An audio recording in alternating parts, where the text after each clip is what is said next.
Assalamualaikum warahmatullahi wabarakatuh. Perkenalkan, nama saya Fadila Fajriani. BP 170315 akan menjelaskan tentang implementasi sistem. Saya berasal dari kelas SI 7.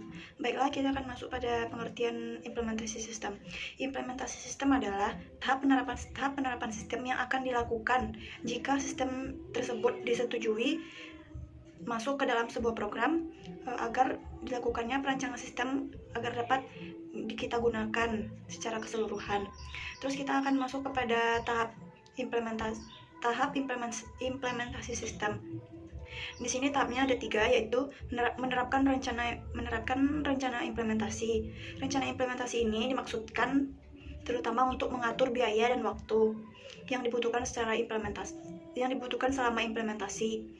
Dalam rencana implementasi ini, semua biaya yang akan dikeluarkan untuk kegiatan implementasi tersebut perlu dianggarkan ke dalam bentuk suatu biaya. Yang kedua yaitu melakukan kegiatan implementasi. Terdiri atas 6 sub-subnya, yaitu yang pertama pemilihan dan pelatihan personel. Yang kedua pemilihan tempat dan instalasi. Yang ketiga pemrograman dan pengetesan program. Yang keempat pengetesan sistem. Yang kelima konversi sistem. Yang ketiga yaitu tindak lanjut implementasi. Analisis sistem ini perlu melakukan tindakan lanjut berikutnya setelah sistem baru tersebut akan diimplementasikan. Analisis masih perlunya melakukan pengetesan penerimaan sistem. Terus yang selanjutnya kita akan masuk ke dalam langkah-langkah yang dipersiapkan. Di antaranya yang pertama yaitu menentukan anggaran biaya. Maksudnya di sini kita harus menentukan anggaran biaya dalam pembuatan implementasi sistem ini. Jika tidak ada biaya, maka implementasi sistem ini tidak akan berjalan lancar. Contohnya kita harus membuat stroke atau anggaran-anggaran biaya agar biaya tersebut bisa jelas dan tepat dikemanakan uangnya tersebut. Terus yang kedua, pengaturan waktu. Waktu harus sesuai dengan jadwal yang telah diberikan oleh orang yang akan melakukan pengimplementasian sistem tersebut. Contohnya bisa dilakukan dengan menggunakan penjadwalan dengan Gantt chart. Misalnya kegiatan A, kegiatan ini membutuhkan waktu 4 minggu dalam menyelesaikan implementasi sistem ini. Yang kegiatan B selanjutnya akan dilakukan dari 4 minggu ke 10 minggu berikutnya. Begitu juga dengan kegiatan C. Kegiatan ini dilakukan dengan dasar dan kegiatan yang telah ditentukan dalam rencana implementasi. Kegiatan yang dapat dilakukan dalam tahap implementasi ini adalah yang pertama, pemilihan dan pelatihan personil, pemilihan tempat dan instalasi, terus pemrograman dan testing program. Yang keempat itu testing sistem. Yang kelima konversi. Maksudnya dari pemilihan personel ini yaitu personel yang akan melakukan sebuah implementasi sistem. Contohnya yang terdapat di dalam internal yaitu karyawan dalam perorangan. Eksternal itu calon karyawan yang akan melakukan implementasi.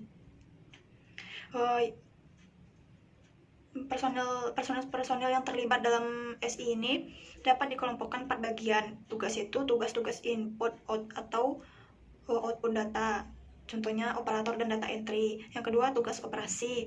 Contohnya operator, komputer, dan pustakaan data.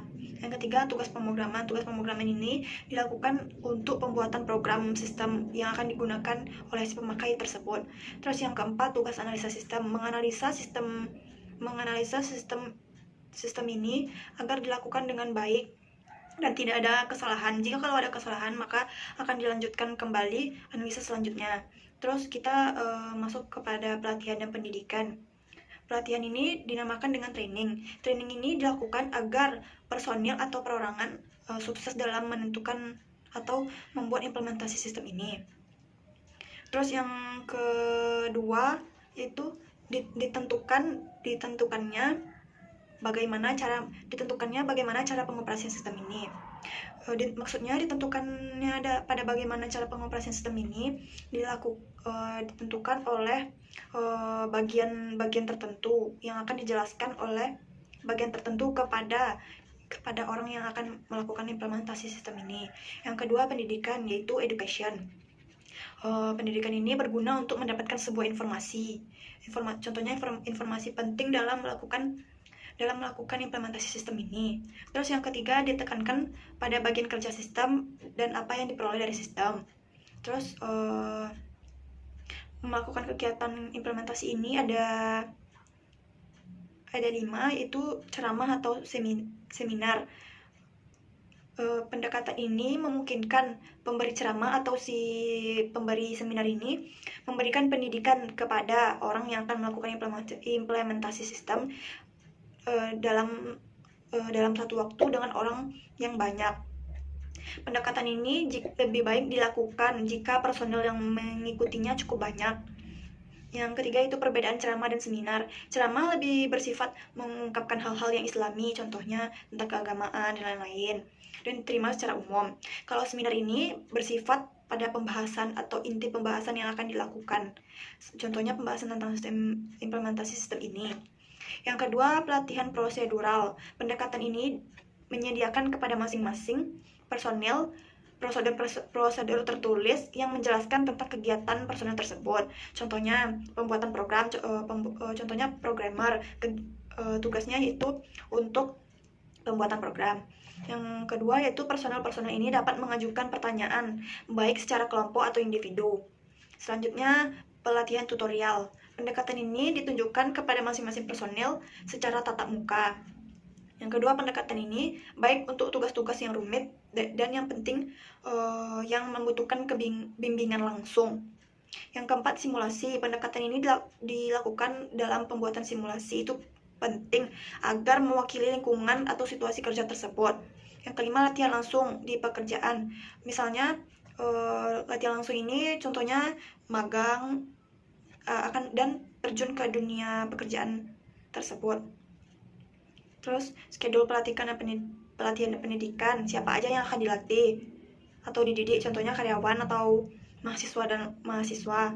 Kedua, subjek atau materi pelatihan, apa aja materi-materi yang akan dilakukan, tanggal dan waktu, lokasi, pendekatan pelatihan atau pendidikan instruktur. Terus pemrograman dan testing program.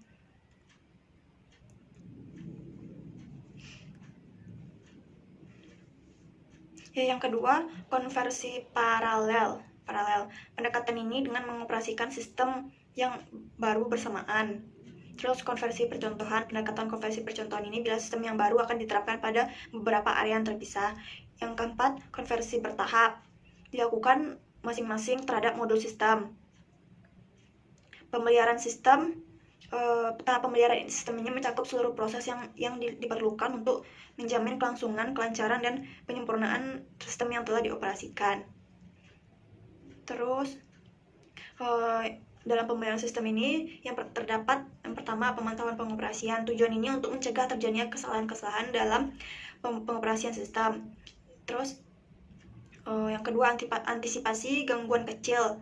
Kita akan mengantisipasi gangguan apa saja yang akan sering muncul terjadi pada pembuatan implementasi sistem ini. Yang ketiga, penyempurnaan. Suatu sistem setelah berjalan beberapa waktu biasanya membutuhkan penyempurnaan karena berbagai alasan, contohnya sebagai perkembangan bisnis. Yang keempat yaitu antisipasi dan faktor-faktor di luar aplikasi. Walaupun sistem telah dapat berfungsi sebagaimana yang diharapkan, kita masih harus mengantisipasi terhadap faktor-faktor di luar aplikasi, contohnya virus, kerusakan atau kehilangan data, sistem diakses oleh user yang tidak berhak, dan juga contohnya yang lain-lain. Baiklah, sekian penjelasan materi dari saya. Apabila ada kesalahan mohon dimaafkan. Wabillahi taufiq wal hidayah. Wassalamualaikum warahmatullahi wabarakatuh.